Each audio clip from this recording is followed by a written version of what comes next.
One thing I know we always do is with our clients is kind of look at a post-mortem. Coming out of fourth quarter, what did we do right? What did we do wrong? Documenting this stuff and making sure that you're learning from anything that took place. That could be things like, I ran these sale events. Here's how well they did. Here's what kind of incremental revenue they drove. Here's what kind of incremental gross margin they drove. Here's the lift year over year of promo items versus non-promo items. Whatever it is, like try and document these things and learn from them. Because you don't want to get here next fourth quarter and say, boy, I don't remember. What did we do last year? You can basically go back and reference all of that. And then really, most importantly, is take the notes of what would you do different.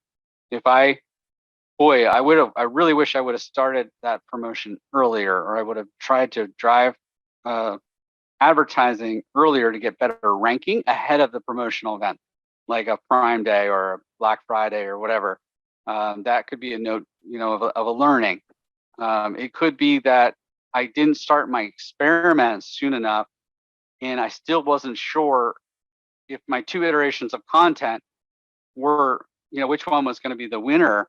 So I went into fourth quarter not knowing, and I just picked one, or it was still being tested, or something. Those are things you don't want to emulate again. So make sure you're documenting those. Can you guys come up with some other things that they may want to?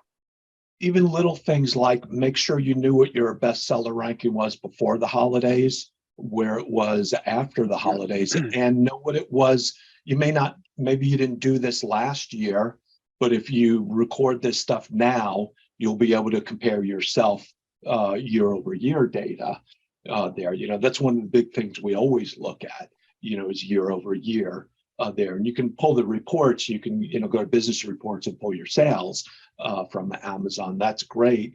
But what about your BSR? You can't go into Amazon and get what your BSR was a year ago. We use tools like Keepa, for that there. So make sure you know those kinds of things.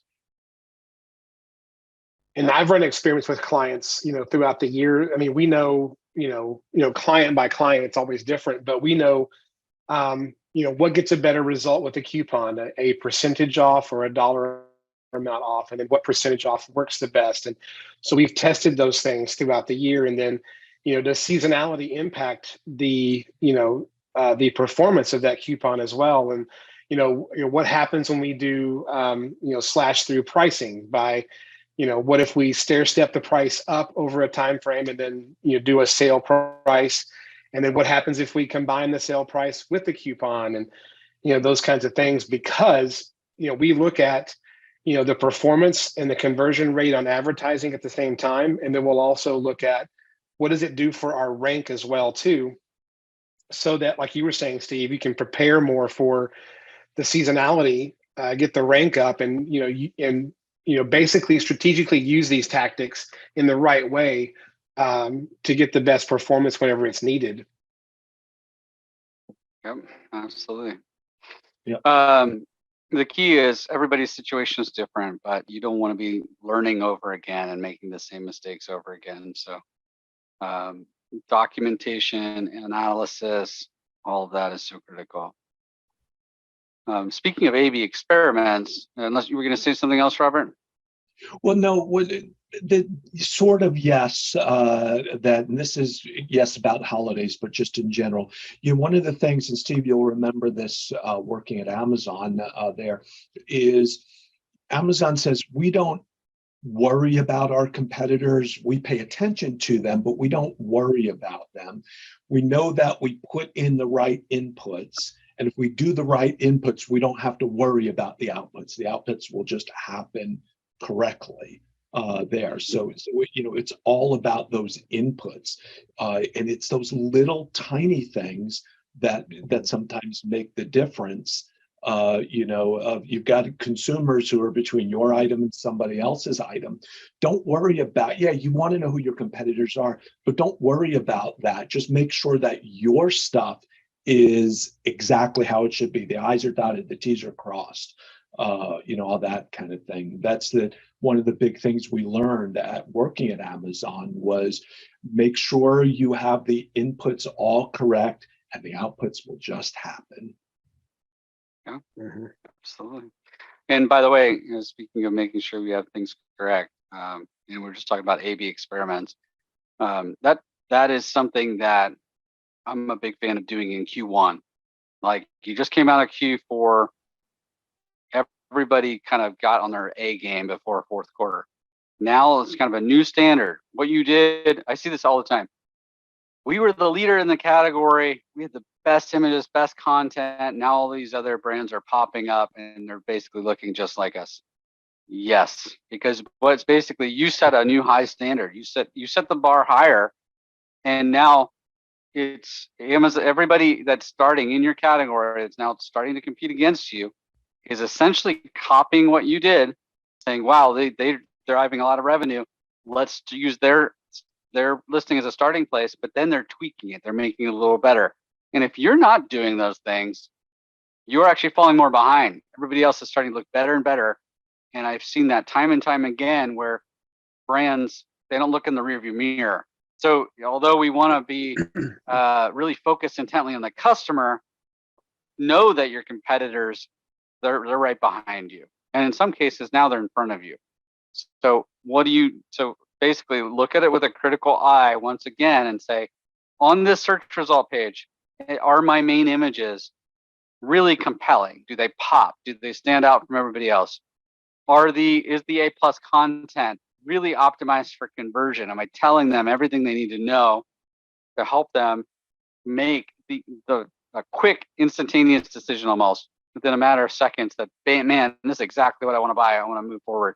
If you're not doing those things, test it. Say, what if I did this? Would it pan out better? Launch it in Amazon Experiments. If you want to launch it on the A/B, the main image, the A+ content. There's one more thing that they allow. Or title, you can test in Amazon Experiments. If you want to test alternate images, any bullet points, other things, you can use a tool like Splitly to test. But it really helps you get better and better and better. And that's what really makes a great seller versus a good seller, someone that's focusing on all those details. And Steve, I think it's important to, storefront and A+ content. I know you mentioned A+ content that you can A/B test that, but truly you can actually A/B test your storefront as well, because you can create alternate storefronts and then for seasonality and switch it. So I'm a big fan of driving to the storefront because yes, from there you go to a detail page, but if you can provide the customer with more information on your storefront and then convert them at a higher level or a higher level of loyalty or whatnot, when they go to that detail page, they're less likely to be swayed by advertisements pulling them away. Test your storefront too and start driving more traffic there so that you can provide customers with a lot more information. Yeah, that's true. And in fact, another thing that not everyone does is utilize brand stories. And brand stories are impactful for a couple of reasons. One is it tells your brand, not just the product focused story, but what about the brand? Why should I buy this brand versus another brand? I was looking at light fixtures yesterday for one of our properties, and I saw all these no-name brands show up. So I started doing deeper and deeper searches until I came across a brand that I actually trust, like Philips or something. And it was hard to find them. But it really, if let's say your brand is better than everybody else, but you're not a known household brand, how do you instill confidence in that consumer? Well, the brand story allows you to say, hey, we're an American-made company, we're family-owned and operated. Whatever it is, it really helps you tell that story. And it's the only place on the product detail page you can actually link to the storefront, not, besides the brand link that's right above your title. So it really allows you to showcase other products that you have. And not a lot of people know this, but you can actually launch multiple brand stories. You don't have to have one per brand. you assign the SKUs for it. But let's say you had 5 different product categories. You could essentially have 5 different brand stories that look like they're, they really tie in well to that Customized. respective Yeah. product category. And then when you feature the other products that would get them to this brand store, you're featuring the most relevant products on that first block of featured products. And if you launch a brand story across the entire catalog, you then become eligible, if you have at least 15 of them, or 15 A+ contents in approved status, and you have the brand story on 100% of your products, you become eligible for premium A+ content. And that gives you like bigger images, the ability to put videos in your A+ content. There's a lot more engaging modules that you can use. So all of that should be contemplated. Yep. Well, and that's one of the reasons, sort of in the same vein, that I like the store so much, because you've gotten the customer off of the search results page where your competitors are. Yeah, they're in exactly. your store. And because the one item that they might have seen of yours there may not have been exactly what they want, but now you have the opportunity to show them different variations. I'm just making this up, of course. Different variations or similar type products. If it's a battery, maybe they were looking for a higher milliamp battery, but your lower one was the one that showed up. Now they can see you've got 5 different size batteries, for example, and they're only seeing your brand.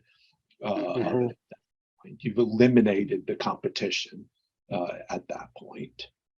Yeah, no, I oftentimes I see people implement a brand store in a way that to me is not the most successful way. So, for example, if you're a brand and your brand is driven by the marketing department typically wants to talk about the newest products and the snazziest things, and that to me is not the most effective use of that brand story.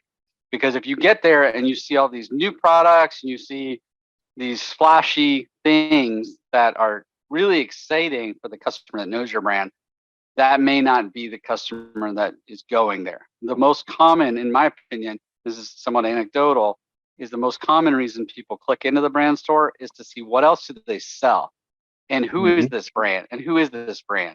Those are the 2 things that I think that you really need to answer in your brand story or on your brand page. Is okay, if I was on, let's say I was on a headphones page and I click and I saw, man, I really like this headphone. I wonder what other headphones they sell. If they click through the brand and you don't have headphones as a form of navigation, or you can't easily get them to a collection of all of your headphones, you're doing them a disservice. You're not allowing them to do what they're trying to do. And on the flip side, if you're a brand that they don't necessarily know about, but they click through or they want to see, like, what else does this brand sell? And you don't do a good job articulating who your brand is, you might have lost them just based on lack of confidence. So once those 2 things are in place, then of course, you can add some of the pizzazz to it. But those need to be really a priority. Totally agree. Yep, agreed. Also, a lot of people,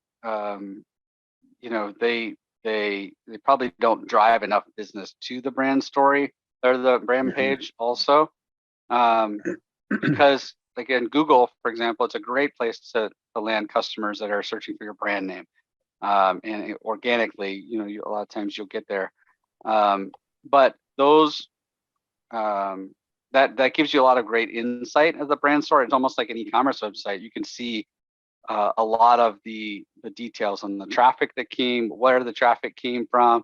I see a lot of times people that don't set up source tags, so they get a bunch of external traffic showing, but you're like, where did these people come from? Well, if you're making posts or on social media, or you have Google ads or whatever it is, and you're not tagging it appropriately, you're losing out on some really valuable insights. And by getting them to engage and also seeing your Amazon posts. So if you're not doing those things, you're missing out on the ability to email customers, which Amazon, recently started last year, allowing you to email customers. And if you do it really well, I think it's 10 high performing emails allow you to get 3 new modules that allow you to feature, just send emails just to the new customers or high revenue customers or other segments that you can't normally send to. So make sure you're leveraging all of those things. And I'm glad you brought that up, because I would highly suggest utilizing the largest image module. And a lot of times sellers don't understand. I don't know the size off the top. I think it's 1680 by 900. That's just, but that image doesn't have to be 900 high. I think it's really ingenious. 1680 and then do like a 150 or 200 high, a little banner across the top that says "Follow us here" with a little arrow. Yeah. So I'm glad you brought up the post, because make that first module and make it stick out, but say "Follow us here," and then you're engaging the customer so you can send those emails later as well too.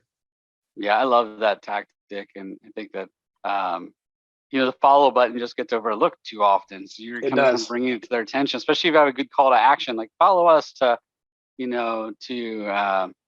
stay up to date with the latest and greatest products, or something that Right. makes them aware. In fact, one of our clients launched a lightning deal yesterday, and because I followed the brand, it popped up on my Alexa device saying this brand Really? just launched a deal. So it allows you to click through and see the deal. And to me, the more followers you get, the more that Amazon's going to basically try and drive people. You're going to use your brand to drive customers back to their platform, and you're the beneficiary. So it makes a ton Steve, of sense. why do you think my place is filled with fishing equipment? Because I just follow too many fishing. His is constantly popping up. Yeah, New reels, new lures out there, Robert. Robert's like, get it. Yeah. Exactly. Yeah. Living up in Seattle, salmon season, just can't help myself. That's why I have my headphones on, so my wife can't hear all those little anecdotal things that she can figure out to follow people, because she doesn't need any help with the shopping category. Maybe we need to figure out how to unfollow people. No, I'm kidding. I'm sorry. So, any good tactics that people should use for Amazon post best practices? What works, what doesn't, things like that. Relevancy. When when you do, make sure it's relevant there. Don't do it just to do it. Yes, there's something to be said, the phrase, there's no such thing as bad advertising, but just, that was a true statement 20 years ago. But with people being inundated with things so much, eventually they become numb to it. Make sure it's relevant, it's engaging. When you do something like I agree with that as well too. Yeah, go ahead, Ben. I would say utilize a lot of lifestyle shots, because Amazon will actually kind of ding you for using too many words on your Amazon posts. So even keeping it simple is just having like your logo and a lifestyle image. It's kind of all you need, and really utilize the description. If you put too many words on the actual image, Amazon will kind of hurt you for doing that. And I've tested that a lot.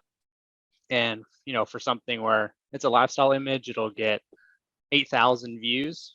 And then one that's not a lifestyle, has a lot of wording, might get like 200 views.